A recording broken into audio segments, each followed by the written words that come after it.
Greetings to everyone on my channel. Jimmy is with you as always, and today we have another selection of stories. Do not forget to like and subscribe to the channel. It helps me a lot to get better. I will not detain you. Let's start. First story from the user deleted. Let's listen. A little backstory is important here. I, 25 female, am the youngest of 4 and my parents' only daughter. My 2 oldest brothers, 37 male and 35 male, are the best. My other brother, 33 male, we will call him Adam for the story, literally hates my guts and always has. Has always hated how much attention I get from my dad, even though he gets babied by our mom. He would torture me when I was little by locking me in the closet or sitting on me until I couldn't breathe. I was sort of a brain in school, and Adam bullied me constantly for it.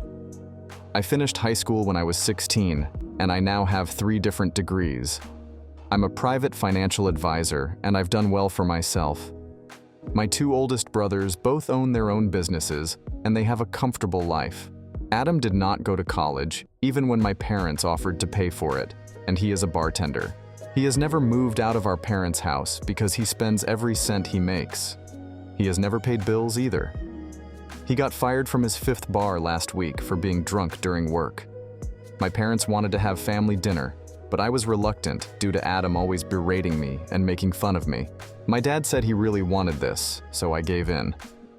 When we were all at our parents' for dinner, my mother brought up the idea of Adam living in one of my rental properties. I only have 2, and one a family lives in, and the other a woman and her daughter are about to move into, so both are occupied. I explained this to my mother, and Adam suggested I just break one of their leases and let him move in. I told him no. He asked why, and I said it was wrong, and also he isn't responsible, so I don't trust him to pay rent on time. He laughed and asked why he would need to pay rent. I told him to drop it, especially if he was expecting a free ride, but he kept pestering me and trying to persuade me. I finally told him it wasn't my responsibility to care for him, and he needs to figure it out.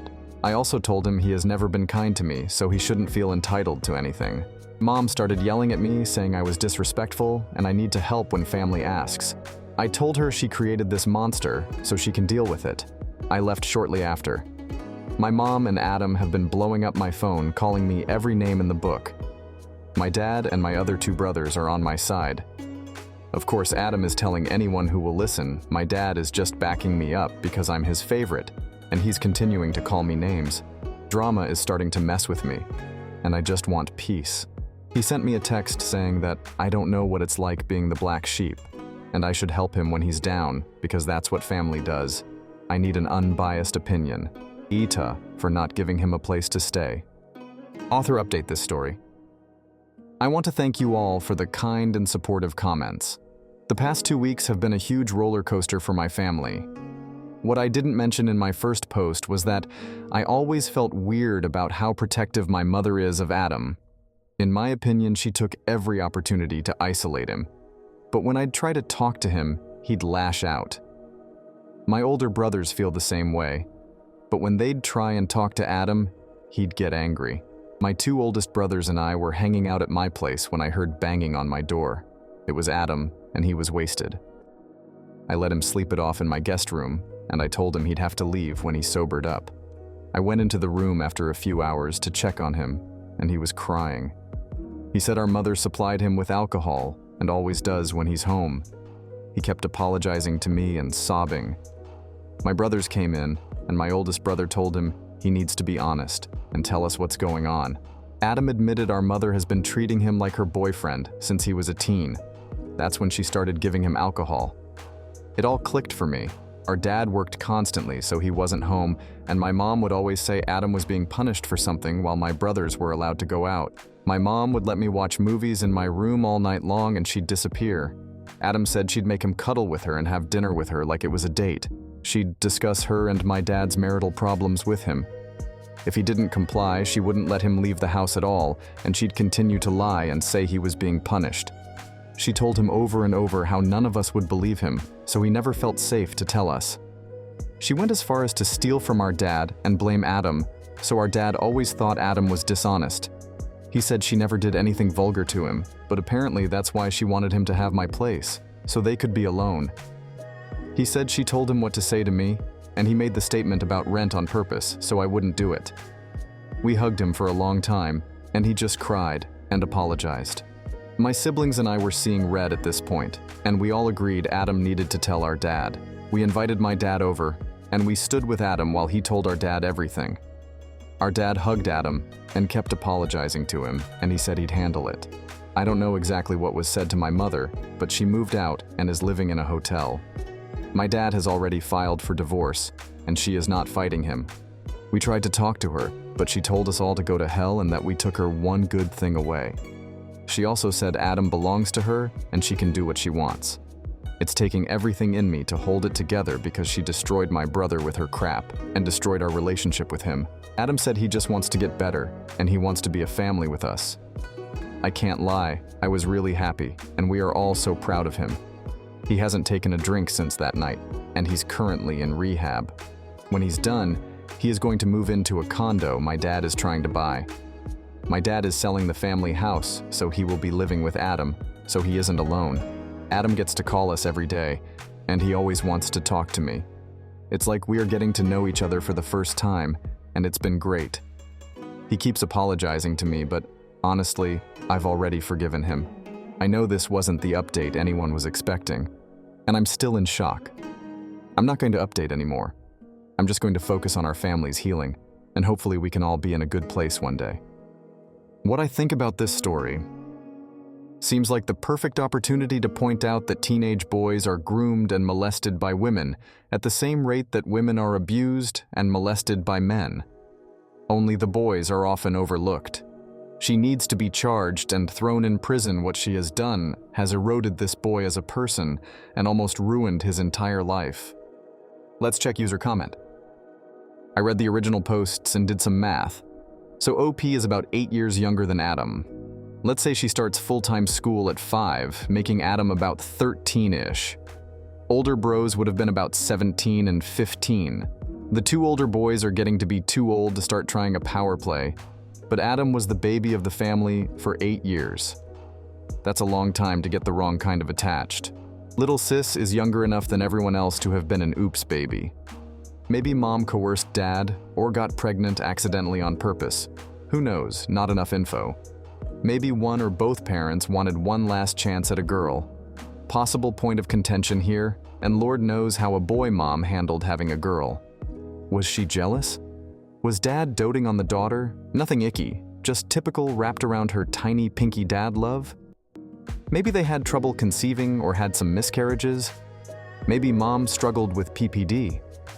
Hard to say, lots of information missing. Lots of potential for unresolved mental issues around baby 4, especially since she implied she was often left to her own devices while mom was abusing Adam. Regardless, it is not implausible that mom was already fixated on Adam as the youngest boy. Providing for 4 kids is expensive and stressful, and dad's in the military. Long hours and frequent absences. Obvious issues in the marriage. Maybe seeing her last child start school broke her brain or something.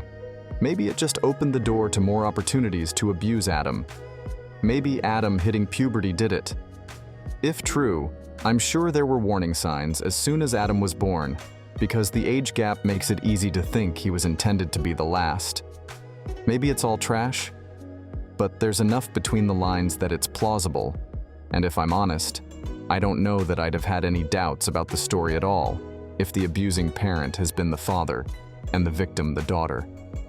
That's a bias I need to work on. The next story from the user Adsir, let's listen. Don't get me 18 male, wrong. I love them, but they expect me to spend the rest of my life here in the projects joining my dad at his work. They never wanted me to leave the house, let alone the state. I remember a few months ago when we were talking about college, they looked at me like I'm crazy. My dad got so pissed off, he was yelling at me, and my mom was basically guilt-tripping me ever since about abandoning my family when they raised me. So the least I could do was stay to help my dad in his business. That's not the life I want, though. For years, they always kind of decided that I'm not doing anything else except this. So they don't even know that I started applying at different colleges, or that I've got a full scholarship. Couldn't even share that news with them because they'd lose their dump. My girlfriend and I already found an apartment to move in together closer to campus, which is like 20 hours away from here. Our summer classes start in over a week, so we decided this is gonna be our last weekend here, so we can have time to move. I'm not taking a lot with me except my clothes and important papers. She told me I should tell them since we're already leaving anyways, but I don't got the heart to do it. Tiret, I don't want today and tomorrow to be fighting or them being sad mad with me. I want our last weekend to be normal before I gotta leave. Just hope they can accept my choice in the future. Author update this story. So I added in my last post that my girlfriend and I were on the road already, but that I'll say more later. Here it is. The whole thing went as hard as I expected it. I mentioned in another comment, my parents thought all we were doing was going on a camping trip with my girlfriend's family for a few days. When I hugged them to say bye, they thought this was still a camping trip, like an hour-ish. And I FaceTimed with them to say the truth. We pulled over so I could talk to them outside the car.